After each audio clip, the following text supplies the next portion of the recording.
Assalamualaikum warahmatullahi wabarakatuh. Di sini saya akan menjelaskan materi mengenai dasar-dasar matematika, terlebih tentang induksi matematis dan penarikan kesimpulan.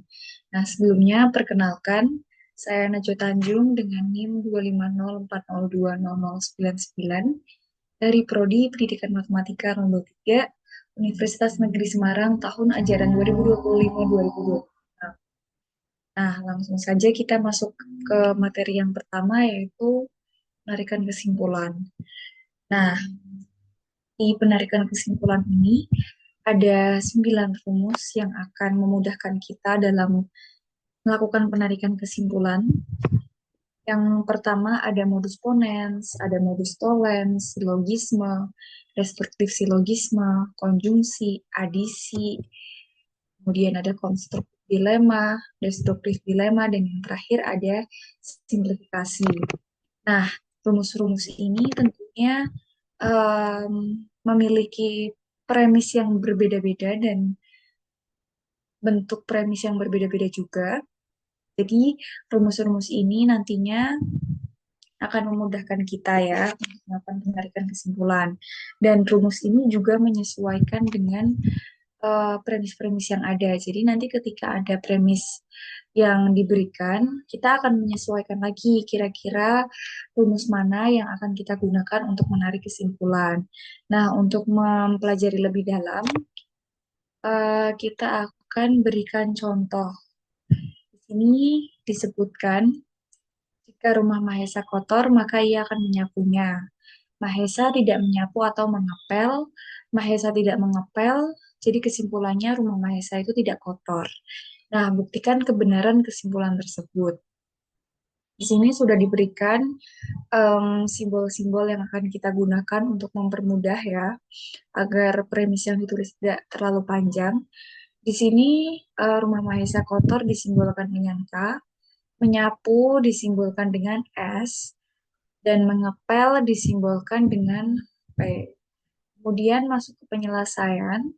Dari pernyataan di atas kita dapat memperoleh premis yang pertama disebutkan bahwa jika rumah Mahesa kotor, maka ia akan menyapunya. Maka dapat ditulis dengan jika kotor, maka sapu. K maka S. Kemudian premis yang kedua, Mahesa tidak menyapu atau mengepel. Dapat dituliskan dengan sapu tadi kan gitu, disimbolkan dengan huruf S. Kemudian jika tidak menyapu, maka dapat disimbolkan dengan negasi S atau mengepel menjadi P. Nah, premis yang terakhir, Mahesa tidak mengepel, maka dapat dituliskan dengan negasi P. Nah, kesimpulannya, rumah Mahesa itu tidak kotor. Kotor tadi disimbolkan dengan huruf K, maka tidak kotor dapat disimbolkan dengan negasi K. Nah, kemudian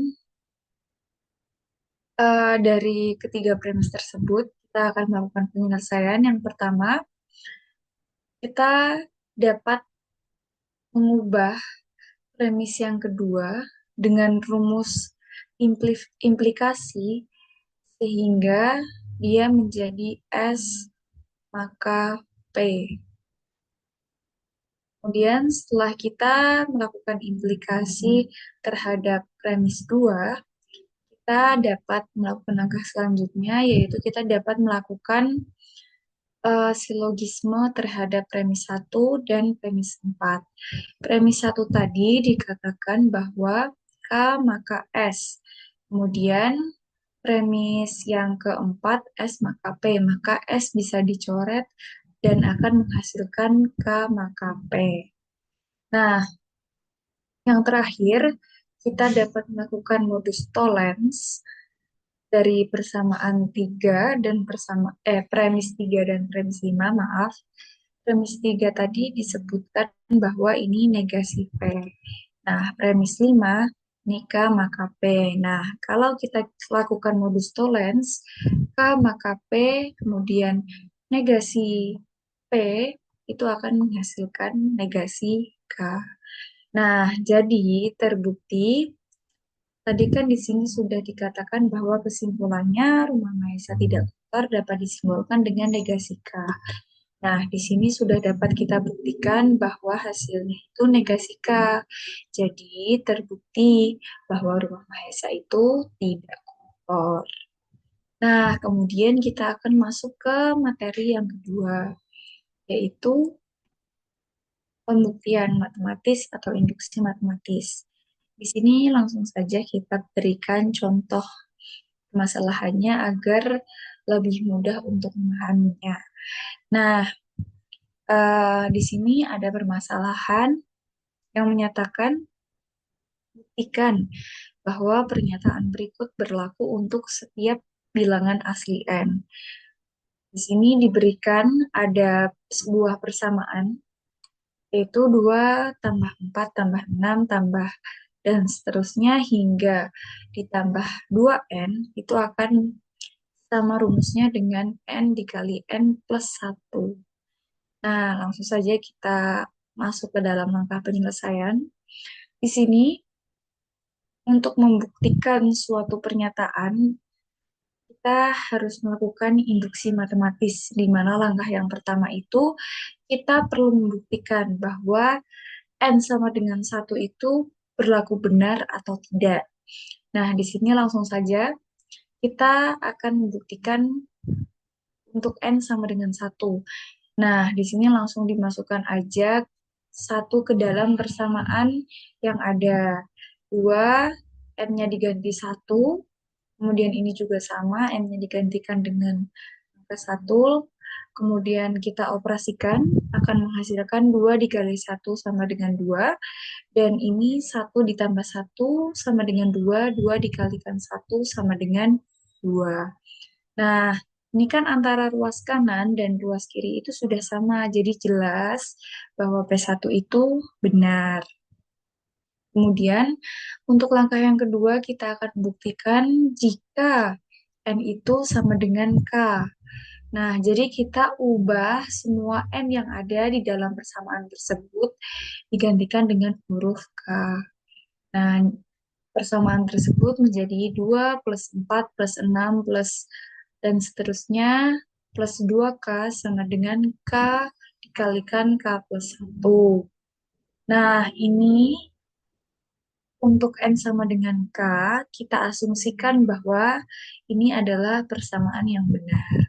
Kemudian, kita akan masuk ke untuk N sama dengan K plus 1. Nah, kita lakukan hal yang sama seperti persamaan 2. Jadi, kita tinggal ubah N yang ada ke dalam bentuk K plus 1. Nah, di sini langsung saja ini ada 2 plus 4 plus 6 plus dan seterusnya plus 2K plus 2K plus 1. Nah, kenapa di sini ada 2K? Karena tadi kita sudah buktikan ini kita asumsikan benar. Maka kita tinggal tulis saja persamaan yang sama, tapi kita tambahkan dengan 2K plus 1. Tadi kan rumusnya 2N. Nah, N-nya kita ganti K plus 1. Kemudian, ini sama dengan, ini kan tadi ada em, N dikali N plus 1.